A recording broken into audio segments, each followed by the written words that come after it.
안녕하세요. 코인 날려주는 남자입니다. 비트코인 가격은 조정을 거듭하며 64K 중반대까지 내려왔습니다. 코인 시장에 있는 변수뿐만이 아니라 외부 시장의 변수가 비트코인과 코인 시장의 가격에 영향을 미쳤는데, 오늘 영상을 통해서 어떤 부분이 이렇게 조정을 만들었고, 그럼에도 희망을 바라볼 수 있는 부분은 어디에 있는지 이야기해 보도록 하겠습니다. 어제는 나스닥이 3% 넘게 급락을 하면서 비트코인과 코인 시장에도 같이 영향을 미쳤습니다. 나스닥이 하락한 이유에는 여러 가지가 있는데, 그중에서도 경기 침체에 대한 우려, 그리고 미국 재무부에서 국채 바이백을 해주지 않는다는 소식이 전해지면서 시장에서는 갑자기 급락이 나왔고, 이러면서 이게 코인 시장에도 같이 영향을 미쳤다라고 보시면 되겠고, 특히 미국에 있는 대형 기술주 위주의 하락이 크게 있었던 하루였습니다. 나스닥이 오를 때 코인 시장은 상승을 하지 못해가지고 상관계수가 많이 떨어지고 있다라는 이야기를 다뤘었는데, 나스닥이 하락을 할 때 코인 시장도 같이 하락을 하는 건 좋지 못한 모습을 보이고 있었지만, 이 중에 코인 시장과 비트코인에는 나스닥의 하락뿐만이 아니라 다른 악재들도 소화하고 있던 중이었기 때문에 조금 더 충격이 크게 왔다,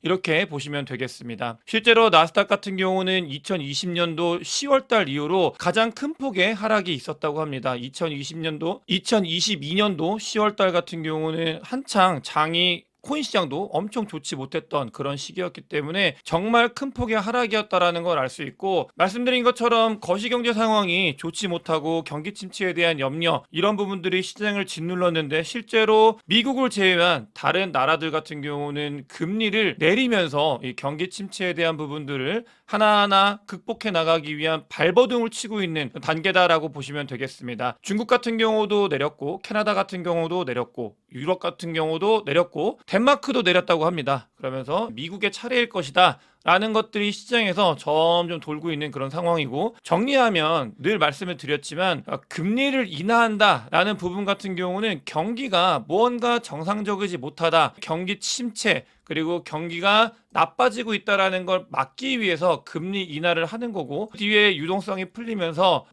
시장이 다시 좋아지는 단계를 거치기 때문에 같은 경우는 실제로 경기가 안 좋아지는 거, 이런 것들을 떠나서 명분을 쌓고 있다, 이런 부분들. 그러니까 내려가는 게 있어야, 경기 침체가 그런 부분들이 있어야 금리를 낮출 수 있는 명분이 있기 때문에 그 부분을 쌓고 있다라고 보셔도 되겠고요. 어쨌든 요 단계에 진입을 하고 있고, 조금 더 지나고 조금 더 고통이 끝나고 나면 연준에서는 금리 인하에 대해서 본격적으로 이야기를 할 가능성이 커지고 있습니다. 실제로 전 뉴욕 연은 총재가 이야기를 했습니다. 이분 같은 경우는 굉장히 매파적인 발언을 계속했던 분이었는데, 칼럼에서 금리 인하를 해야 될 때다, 미국 경제가 좋지 못한 모습을 계속해서 보이고 있기 때문에 경기 금리 인하를 하지 않을 이유가 없다, 이렇게 갑자기 비둘기적인 발언을 하면서 그만큼 경기가 좋지 못하다라는 걸 강조를 했고, 이 부분이 시장을 굉장히 크게 자극한 하루였습니다. 코인 시장을 조금 더 둘러보게 되면, 나스닥이 하락을 했을 때 코인 시장이 장이 좋아졌다가 새벽에 하락을 한 모습을 보였었는데, 이 부분 같은 경우는 두 가지입니다. 첫 번째 같은 경우는 어제 마운트 곡스 물량이 시장에서 실제로 소화가 되고 있던 단계였고, 그 부분이 소화가 되면서 오히려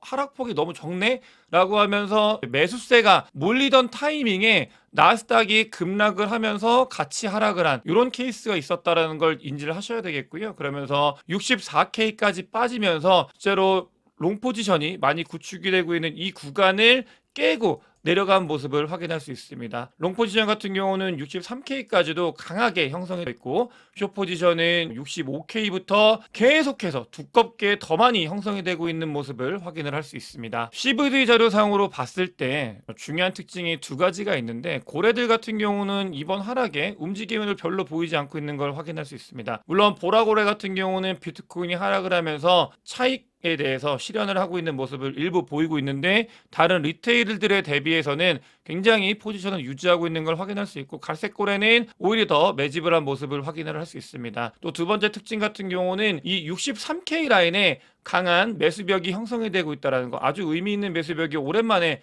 형성이 되고 있는 모습을 보이고 있고, 어제 영상에서 다뤄드렸던 것처럼 신규 고래들은 64K 정도의 본인들의 평단가를 유지하고 있고, CVD 자료상으로 보시겠으면 63K 정도의 이 매수벽이 형성이 되고 있는 거, 63K와 64K 라인이 개인적으로는 강한 지지대가 됐으면 하는 바람이 있습니다. 어제 나스닥이 급락하기 전에 마운트 곡수 이슈가 한 번 더 있었습니다. 마운트 곡수는 크라켄 거래소로 보낸 적이 있었고, 또 어제 같은 경우는 비트 스탬프에도 실제로 마운트 곡수 물량이 이동을 하면서 리테일들한테, 마운트 곡수의 채권자들한테 비트코인을 분배하는 일이 발생을 했습니다. 크라켄 같은 경우도 이미 다 분배를 했고, 그 부분이 시장에서 소화를 하고 있는 상태에서 비트 스탬프에서도 시장이 소화를 하고 있는 단계였고, 비트코인이 생각보다 많이 빠지지 않았습니다. 이때만 하더라도 66K, 65K에서 움직였기 때문에 시간이 지나고 나서 마운트 곡수 물량이 시장에 미치는 영향이 미비하다. 10년 동안 악재였던 마운트 곡수 이슈가 해결이 되면서 뒤에 이제 악재가 해결이 되었을 이후에 비트코인 시장 가격, 비트코인의 흐름,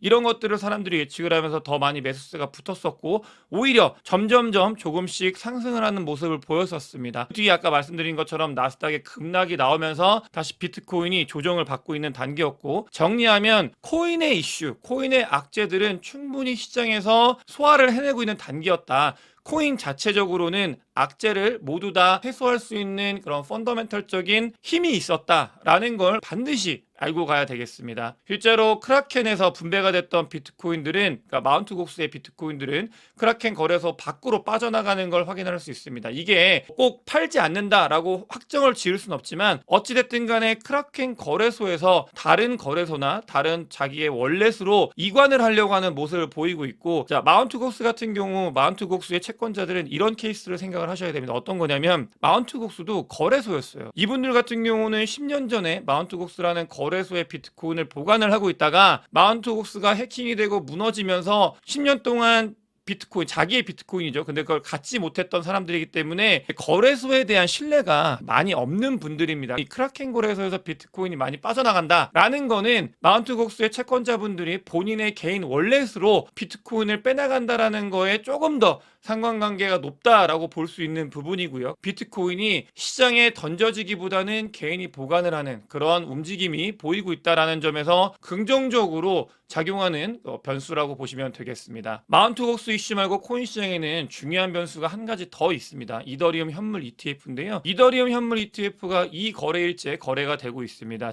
어디서 보냐에 따라 분석 자료에 따라서 일부 가격이 차이가 있긴 한데, 거래량 자체가 이틀 연속 한국 돈으로 1조 4천억 정도가 넘었다라는 소식이 전해지고 있고, 더블록 같은 경우는 그거보단 조금 못하다라는 소식이 전해지고 있지만, 거의 한국 돈으로 1조에서 1조 4천억 원 정도가 거래가 됐다. 이만큼의 볼륨량은 사람들이 예상한 것보다 훨씬 더 폭발적인 볼륨량이고, 이게 첫 번째고요. 두 번째는 비트코인 현물 ETF가 처음 거래가 됐을 때와 동일한 모습을 보이고 있습니다. 거래량은 폭발적으로 증가를 하고 있는데 손바뀜이 일어나고 있는 거죠. 손바뀜이 일어나고 있으면서 그레이스케일에 있는 이더리움이 가장 많이 유출이 되고 있고, 또 가장 많이 거래가 되고 있고, 이런 부분들을 다른 운용사에 있는 이더리움 현물 ETF가 하고 있는 단계다. 손바뀜이 일어나고 있는 단계고, 이 부분은 코인 현물 ETF가 처음 거래가 됐을 때 너무나 많이 봐왔던 모습이었다라는 걸 여러분들께서도 알고 계셔야 되겠습니다. 이더리움 현물 ETF는 가격 조정은 사실 중요하지 않다고 생각을 해요. 이런 부분들은 셀러 뉴스 어느 정도 일부 예견을 할 수 있었던 부분이기 때문에, 이 이후에 이더리움 현물 ETF가 과연 어떤 영향을 줄지에 대해서 더 관심 있게 봐야 되는데, 실제로 이더리움 현물 ETF가 거래가 되고 나서 중요한 변화, 가격이 조정이 오고 하락이 오매도 버티고 희망이 있고 변수를 볼 수 있는 부분들, 여기서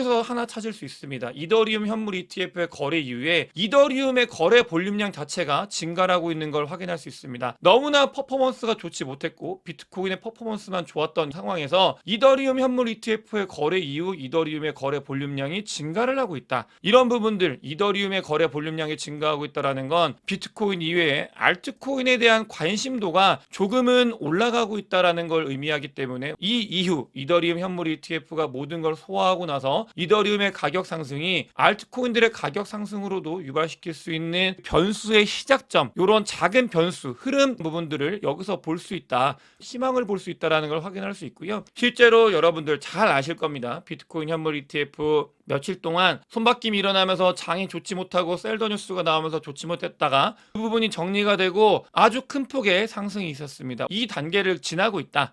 비트코인 현물 ETF 처음 거래됐을 때처럼 이더리움 현물 ETF가 이 단계를 건너고 있다는 걸 인지를 해야 되겠고요. 다음을 봐야 된다 있다라는 말씀을 드리고 싶습니다. 지금의 이 조정이 중요한 게 아니라 다음으로 달려나가고 있는 현재 코인 시장 상황을 조금 더 집중해서 봐야 되고, 코인 시장과 나스닥이 무너지고 박살이 나고 조정이 오고 힘들고 하더라도 뒤에 희망을 바라볼 수 있는 두 번째 변수, 비트코인의 채굴자의 해쉬리본, 이게 30일 이평선과 60일 이평선이 지난 영상에서 골든 크로스가 발생할 가능성이 있다라고 말씀을 드렸는데, 실제로 골든 크로스가 발생을 했습니다. 이 골든 크로스 같은 경우는 전통적인 비트코인을 매수해야 되는 타이밍이라는 걸 알려주는 지표 중에 하나고요. 이렇게 골든 크로스가 발생을 했는데, 이걸 더 길게 놓고 보면 이 골든 크로스가 발생을 했을 때 이 구간들을 보게 되면 다 굉장히 매집할 수 있는, 매집하기에 좋은 구간이었다라는 걸 실제 데이터를 통해서 확인을 할 수 있습니다. 이 골든 크로스 너무나 의미 있는 일이 발생을 했고요. 이 부분에 있어서 그럼에도 희망을 볼 수 있는 변수가 등장을 했다. 지금까지 코인 시장의 조정은 채굴자들이 가장 큰 영향을 차지했습니다. 마운트 곡스,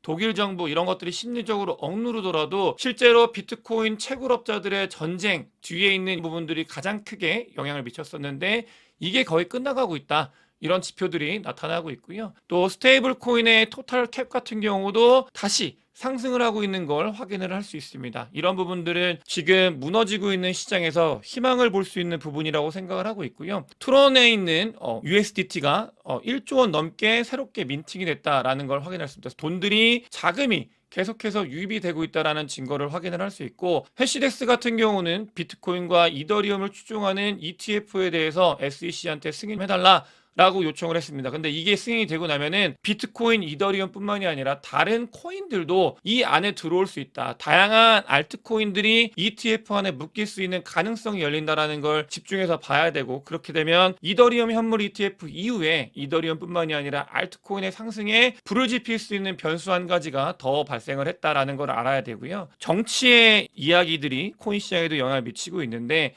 자, 이번 주말에 아주 중요한 행사라고 말씀드렸어요. 내시빌에 있는 비트코인 컨퍼런스 행사가 열리는데, 트럼프는 와서 연설하는 걸 확정을 지었고, 해리스 같은 경우도 같이 올지 말지에 대해서 협의를 한다고 했는데 최종적으로는 오지 않는다라고 의사결정을 한 것 같습니다. 너무나 당연한 게, 부통령 상태에서 미국 대선의 대선 후보로 올라가는 단계이기 때문에 비트코인 컨퍼런스 행사가 너무 임박해가지고 여기서부터 시작을 하게 되면은 뭔가 이상한 부분이기 때문에 저는 이런 부분들은 자연스럽다고 생각을 하고 있고, 다만 이 비트코인 컨퍼런스 행사에서 미국이 비트코인을 전략자산으로 가져야 된다라는 법안을 제출하는 거에 대해서 안내를 하는, 공지를 하는 그런 이야기가 전해지고 있습니다. 이 부분은 너무나 중요한 비트코인의 변곡점이 될 수 있기 때문에 이번 주말 한번 이 어떤 변화가 있을지에 대해서 같이 지켜보면 좋을 것 같고요. 자, 한국에서도 이 예치금 관련돼서 전쟁이 있었는데 어제 한번 전달을 드렸죠. 전화를 받았을 거다. 근데 실제로 금감원에서 너무 경쟁하지 마라. 시중에 있는 자금을 너무나 코인 시장으로 많이 가져갈 수 있기 때문에 그런 부분들을 자제하라고 모았다고 합니다. 이런 부분들이 전체적인 코인 시장에 영향을 주고 있다. 제가 오늘 영상을 통해서는 나스닥이나 코인 시장이 하락하는 이유와 그럼에도 불구하고 바라볼 수 있는 조금은 뒤에 희망적인 부분들에 대해서 안내를 드렸습니다. 오늘 영상이 도움이 되셨으면 구독과 좋아요, 많은 공유, 댓글, 그리고 큰 관심 부탁드리겠습니다. 영상 봐주셔서 대단히 감사합니다.